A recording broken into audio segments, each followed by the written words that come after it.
Assalamualaikum warahmatullahi wabarakatuh. Perkenalkan kami dari kelompok 5 mata kuliah kewirausahaan. Di video ini kami akan menjelaskan presentasi kami dengan topik faktor X dan ide usaha baru. Kelompok kami beranggotakan Abdul Halim dan Ariyanti Nur Aisyah. Langsung saja kita ke materi yang pertama, yaitu mengenai faktor X.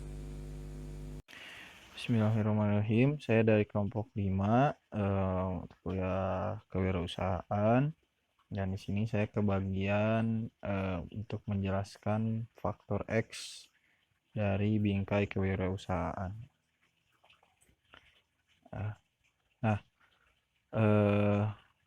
sebelumnya mohon maaf bila audio kurang jelas atau apa gitu. Dalam beberapa literatur, saya mengambil ada dua kesimpulan yang menerangkan tentang faktor X. Nah, faktor X itu apa sih? Yang pertama ada yang menjelaskan bahwa faktor X merupakan faktor yang melekat pada diri semua orang dan tidak berwujud benda, namun dapat dirasakan. Pada seorang entrepreneur, faktor X sangat memengaruhi terhadap gerak langkah dalam suatu usahanya. Nah, faktor X ini yang pertama, atau dalam penjelasan yang pertama, kalau secara singkat bisa saya sebutkan sebagai dorongan atau motivasi gitu. Faktor X ini, yang dimaksud faktor X adalah motivasi.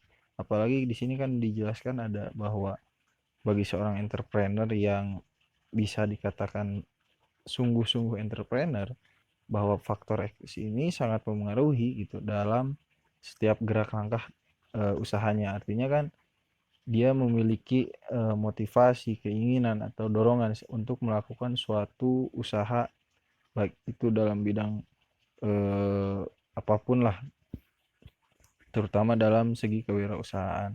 Nah, yang kedua ada juga yang menerangkan bahwa faktor X itu melekat ada pada diri setiap individu dan bisa disebut sebagai faktor X sesungguhnya kalau sudah berhasil menemukan hal tersebut. Nah,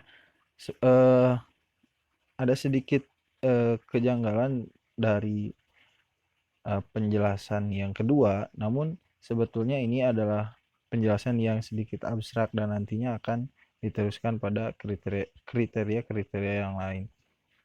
Sedikitnya dari penjelasan yang kedua ini, bahwa yang kita soroti adalah bahwa faktor X itu ada pada setiap orang dan setiap orang pasti memiliki apa yang disebut faktor X ini gitu.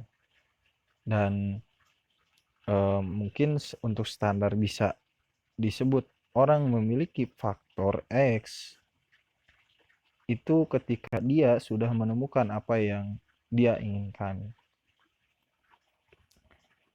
Lalu kemudian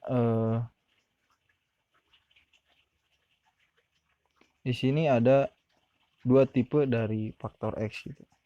Yang pertama ada X besar dan yang kedua ada X kecil. Kita mulai dari yang X kecil. X kecil adalah keadaan di mana hati, rasa, dan usaha sejalan dengan lancar-lancar saja gitu. Berjalan seperti biasanya dan cenderung linear tanpa capaian yang besar, terutama dalam kelompok. Nah, maksud dari X kecil ini atau faktor X kecil ini, seorang yang bisa dikatakan wirausahawan ataupun orang yang ya kita sebut seorang yang mencari duit gitulah, itu dalam segi siklus kehidupan berusahanya itu biasanya cenderung linear tanpa ada gejolak yang istilahnya turun begitu turun ataupun naik begitu naik gitu. Akan tetapi eh, seperti gelombang air yang agak tidak terlalu besar ya. Dan ini bisa disebut faktor X kecil karena dalam segi tantangan mungkin ya, dalam segi tantangan itu tidak terlalu berat. Nah, kemudian yang kedua ada faktor X besar, yaitu perjuangan agar mencapai kenyamanan, kedamaian baru dengan usaha yang lebih atau bisa disebut out of the box. Sebetulnya X besar ini bisa dikatakan bahwa mungkin bisa disebut juga kebalikan dari X kecil gitu ya, atau tingkatan lebih, satu tingkat lebih dari X kecil. Karena dalam segi perjuangan ataupun pencapaian dan juga perjalanan usaha, tentu ini memerlukan tenaga lebih, waktu lebih, dan hal-hal lain yang lebih lah, tidak cenderung linear. Akan tapi kalau misalkan dalam dunia wirausaha, modal yang dikeluarkan banyak, eh, bisa saja keuntungannya banyak ataupun keuntungannya malah merugikan gitu. Artinya dia eh, terus mencari dan terus mencari. Itu dua tipe. Kemudian karakteristik dari faktor X ini, yang pertama adalah penentu kebahagiaan. Yang dimaksud dengan penentu kebahagiaan di sini kan, yang pertama dari maksud faktor X tadi, yang pertama adalah seperti yang saya sebutkan, bahwa seperti motivasi gitu. Artinya kalau misalkan motivasi itu sudah dibangun dan istilahnya sudah tercapai, mana mungkin ya orang yang mempunyai cita-cita, orang yang mempunyai cita-cita setelah cita-citanya tercapai, mana mungkin dia bersedih ataupun ya istilahnya bersedih, sedih karena telah tercapai. Yang ada sedih karena bahagia mungkin. Nah, ini yang pertama, karakteristik dari faktor X. Pasti setelah orang yang mendapatkan faktor X, atau dia bisa disebut telah memiliki faktor X itu, maka di sana bisa disebut sebagai penentu kebahagiaan. Yang kedua adalah melekat pada setiap individu dan pastinya berbeda-beda. Nah, ini seperti yang penjelasan yang kedua tadi ya, yang dari pengertiannya. Artinya di sini setiap orang eh, memiliki faktor-faktor tersendiri gitu, berbeda-beda. Kalau misalkan dari pembelajaran yang saya temui, terkadang orang-orang yang memang mencari hal-hal baru ataupun mencari kesukaan-kesukaan yang ingin dia kembangkan dalam kemudian ingin dia kembangkan dalam dunia kewirausahaan, eh, tentu itu berbeda-beda, tapi setiap orang pasti punya itu. Kemudian yang ketiga, eh, karakteristik dari faktor X ini bukan ataupun didapat tidak hanya dalam waktu yang sekejap. Artinya kan bukan hal yang instan gitu. Perlu pengembangan, perlu juga pengasahan, terus perlu pengolahan juga, sehingga nantinya akan terbentuk mana yang lebih disukai, mana yang lebih dicintai, dan mana yang akan berkembang. Kemudian yang keempat, yaitu dapat tumbuh menjadi X besar. Seperti yang disebutkan tadi, dari X kecil naik satu tingkat ke X yang besar. Dari yang awalnya linear, ataupun hanya seperti gelombang air yang sedikit gitulah, yang enggak terlalu besar, menjadi pantangan-pantangan yang agak naik kelas. Yang kelima adalah karakternya dari diri sendiri ataupun orang lain. Artinya di sini faktor X itu muncul baik itu faktor pendukung ataupun motivasi dan lain sebagainya. Itu bisa dari diri sendiri, keinginan diri sendiri, ataupun misalkan dari dia mengetahui orang lain, ataupun suntikan dari luar, baik itu dari teman dan lain sebagainya ya. Kemudian yang keenam, sekali tumbuh dapat bercabang kepada hal-hal yang lain. Nah, sedikitnya mungkin saya kurang agak setuju untuk hal ini gitu ya. Meskipun saya tidak menyalahkan, akan tetapi sedikit berbagi pengalaman, saya juga pernah hampir 2 tahun ya istilahnya terjun dalam bidang usaha, wirausahaan, tepatnya di ya kalau misalkan sekarang-sekarang itu seperti belanja online dan lain sebagainya gitu ya. Nah, tidak semua orang yang sudah fokus pada satu titik itu bisa fokus lagi ke titik yang lain. Meskipun itu ada beberapa orang yang seperti itu. Namun hal ini ataupun karakter yang keenam ini bisa bisa disebut sebagai karakter dari faktor X yang disebutkan. Nah, sekalinya tumbuh dapat bercabang kepada hal-hal lain. Artinya kan setelah dia menemukan eh, pintu ataupun menemukan hal yang dia sukai yang kemudian itu berkembang, pasti akan berefek pada hal-hal lain.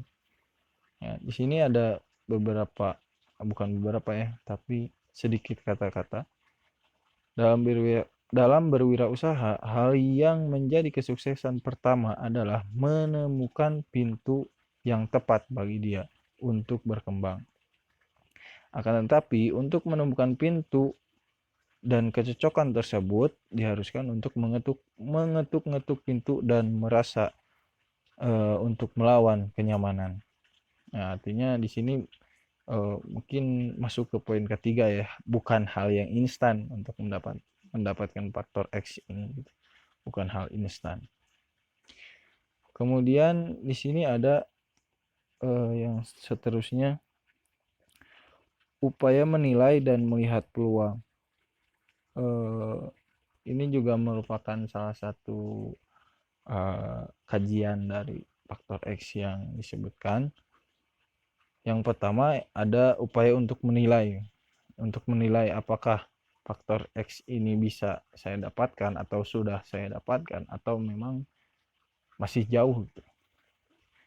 Yang pertama ada upayanya. Upaya yang sebelah kiri.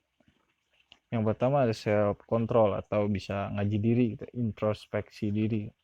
Apakah misalkan dari yang pertama penentu kebahagiaannya, apakah kita memang sudah bahagia ataupun masih terbelit dengan problem-problem dalam segi kewirausahaannya. Nah, bisa dikoreksi gitu. Yang kedua, dengan banyaknya kita mengetuk-ketuk pintu, tentu beberapa orang tidak selalu dengan banyaknya kita mengetuk-ketuk pintu, tentu beberapa orang tidak selalu memiliki kecakapan dalam berbagai hal. Maka melakukan hal yang bisa dilakukan merupakan jalan terbaik. Nah, seperti yang tadi saya sebutkan juga, meskipun salah seorang, baik itu entrepreneur ataupun lain sebagainya, gitu, orang-orang yang memiliki faktor X, karena faktor X itu timbul dari setiap individu, terkadang orang-orang yang terpacu untuk melakukan lebih, gitu. Artinya jadi ada orang yang bisa fokus pada satu hal, ada juga orang yang bisa fokus bercabang-cabang, baik itu 2, 3 hal dan lain sebagainya. Ya, namun di sini ada sedikit maklumat gitu ya. Maka melakukan hal yang bisa dilakukan merupakan jalan terbaik. Artinya meskipun kita tidak bisa fokus pada 2 hal, 3 hal, 4 hal, termasuk itu dalam segi wirausaha, ya kita lakukan aja yang bisa kita lakukan. Artinya kalaupun kita tidak mampu, ya jangan ditinggalkan semua gitu. Kemudian yang ketiga adalah pengembangan diri merupakan hal terpenting dalam berwirausaha. Sekiranya masih linear dan stagnan, maka usahakan menuju faktor X besar. Nah, karena kalau misalkan kita merasa masih dalam kelas faktor X kecil, nah kita perlu usahakan untuk menuju faktor X yang besarnya itu. Kemudian di sisi kanan ini ada upaya untuk melihat peluang gitu ya. Yang pertama, kenali diri sendiri. Tentu ini sedikitnya hampir sama self control gitu, self control atau mengaji diri. Kita kenali diri, coba kita analisis SWOT, kemampuan kita, keahlian kita, kekurangan kita, dan sekiranya ada peluang atau kesempatan, maka kita tidak hanya sekedar ambil atau tolak, kan, tapi kita sudah memiliki pandangan-pandangan. Kemudian yang kedua ada cari dan cobalah berbagai profesi. Artinya ini kan seperti coba aja dulu, dan lain sebagainya. Nanti akan ketemu. Kemudian yang ketiga ada jalan atau pintu yang bagus adalah di mana kita dapat tumbuh berkembang atau mampu mengembangkan diri. Nah, ini juga seperti yang masuk ke dalam upaya menilai apakah kita sudah masuk dalam segi atau apakah faktor X yang didamba-dambakan itu memang sudah kita miliki atau tidak. Maka bisa diukur juga dengan apakah diri kita berkembang dalam profesi A misalkan, ataupun dalam profesi B. Nah, seperti itu. Dan yang terakhir adalah selalu merasa resah adalah modal awal yang berharga. Ini merupakan hal yang karena tadi ya yang pertama seperti out of the box. Nah, ini yang X besar. Di sini saya garis bawahi atau tanda kurungi out of the box. Ini merupakan tipe dari faktor X yang besar. Nah, sekiranya segitu yang bisa saya sampaikan. Untuk selanjutnya saya berikan kesempatan kepada kawan saya yang seterusnya.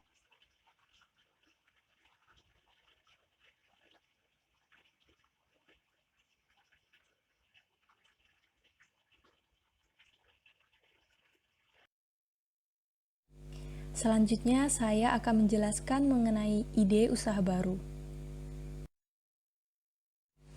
Ide usaha baru.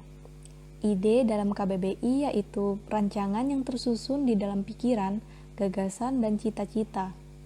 Lalu menurut Zimmer, ide-ide yang berasal dari wirausaha dapat menciptakan peluang untuk memenuhi kebutuhan real pasar. Ide-ide itu menciptakan nilai potensial di pasar, sekaligus menjadi peluang pasar. Nah, untuk menjadikan ide bisa menjadi peluang, ada beberapa cara nih. Yang pertama, ide dapat digerakkan secara internal melalui perubahan cara-cara atau metode yang lebih baik untuk melayani dan memuaskan pelanggan dalam memenuhi kebutuhannya. Yang kedua, ide dapat dihasilkan dalam bentuk produk dan jasa. Yang ketiga, ide dapat dihasilkan dalam bentuk modifikasi, bagaimana pekerjaan dilakukan, atau modifikasi cara melakukan suatu pekerjaan. Nah,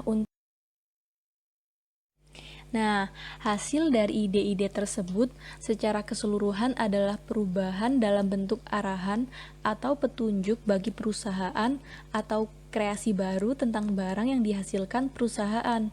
Banyak wirausaha yang berhasil bukan atas ide sendiri, tetapi hasil pengamatan dan penerapan ide-ide orang lain dan bisa menjadi peluang.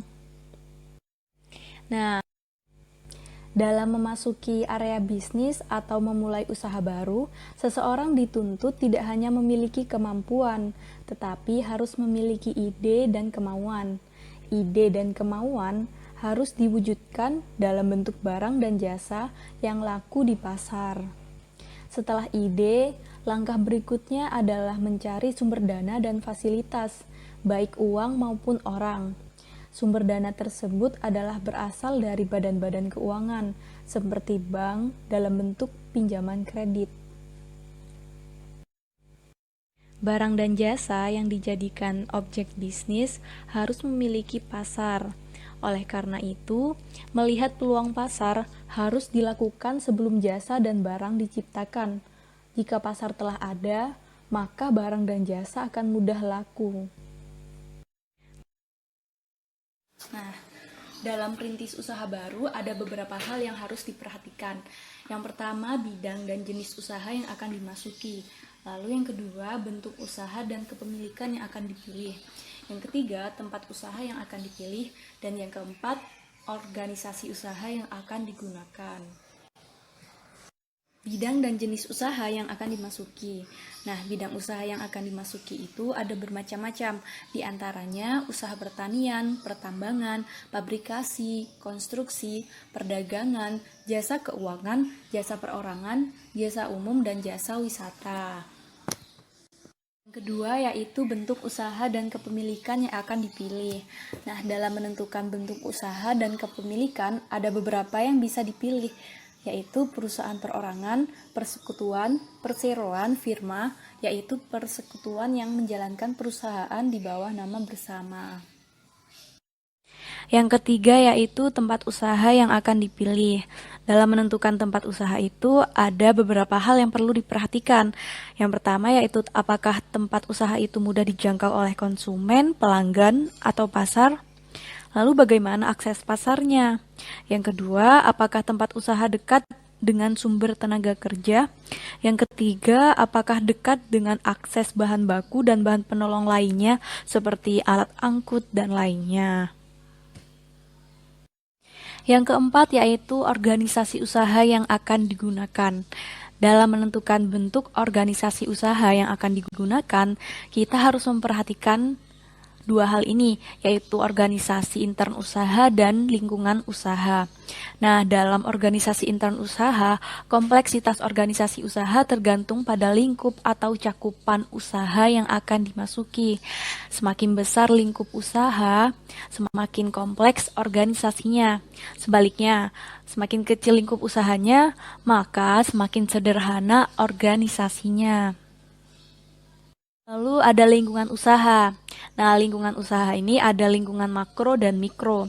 Kalau lingkungan mikro adalah lingkungan yang ada kaitan langsung dengan operasional perusahaan, seperti pemasok, karyawan, pemegang saham, majikan, manajer, direksi, distributor, pelanggan atau konsumen, dan lainnya. Perorangan atau kelompok yang termasuk berkepentingan terhadap perusahaan dan mengharapkan kepuasan dari perusahaan, di antaranya yaitu pemasok, pembeli atau pelanggan, karyawan, dan distributor. Sedangkan lingkungan makro adalah lingkungan di luar perusahaan yang dapat mempengaruhi daya hidup perusahaan secara keseluruhan, yang meliputi lingkungan ekonomi, lingkungan teknologi, lingkungan sosiopolitik, lingkungan demografi, dan gaya hidup. Dalam usaha itu ada bermacam-macam jenis usaha. Yang pertama yaitu usaha individu. Perusahaan perseorangan atau usaha individu adalah suatu perusahaan atau bisnis yang dimiliki oleh pemilik tunggal, sedangkan pengusaha perorangan adalah pemilik dari suatu perusahaan perseorangan. Nah, individu dapat membuat badan usaha perseorangan tanpa izin dan tata cara tertentu.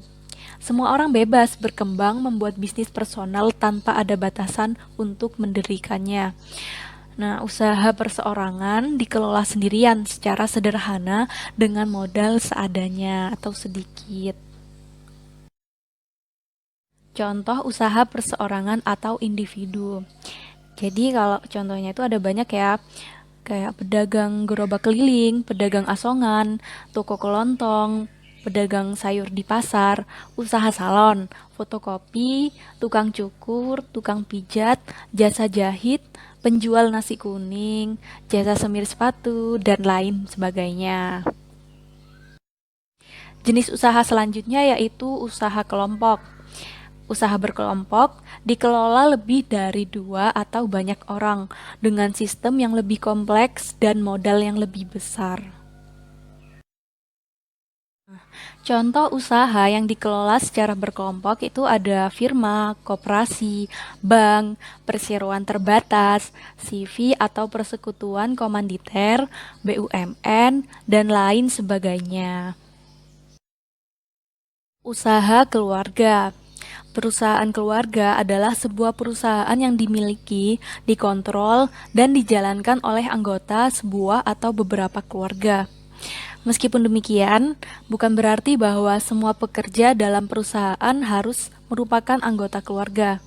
Banyak perusahaan keluarga, terutama perusahaan-perusahaan kecil, mempekerjakan orang lain untuk menempati posisi rendahan, sementara posisi tinggi atau top manajernya dipegang oleh orang dari dalam keluarga pemilik perusahaan.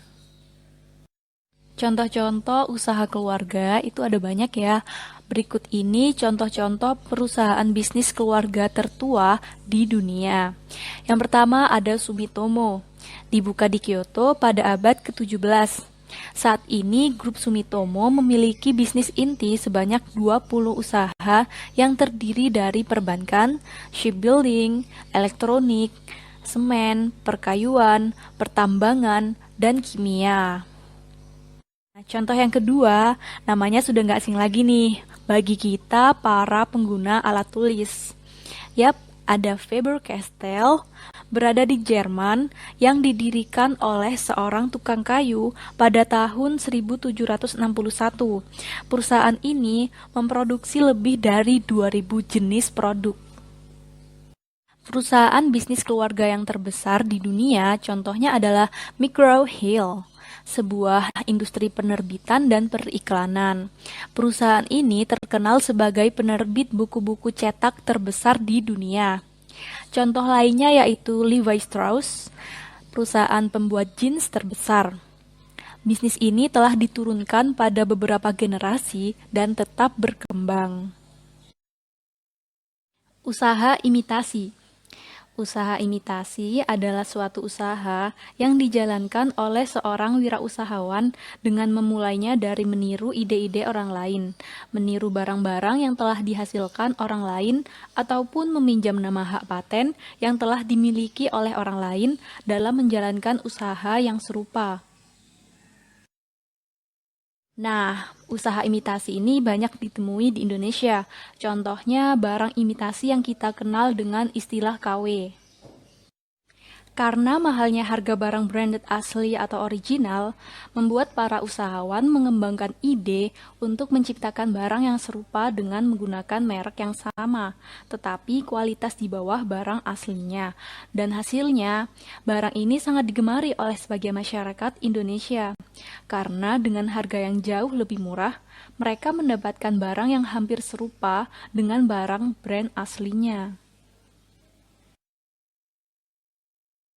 Demikianlah presentasi yang dapat kami sampaikan. Kami mohon maaf jika terdapat kesalahan, dan terima kasih. Wassalamualaikum warahmatullahi wabarakatuh.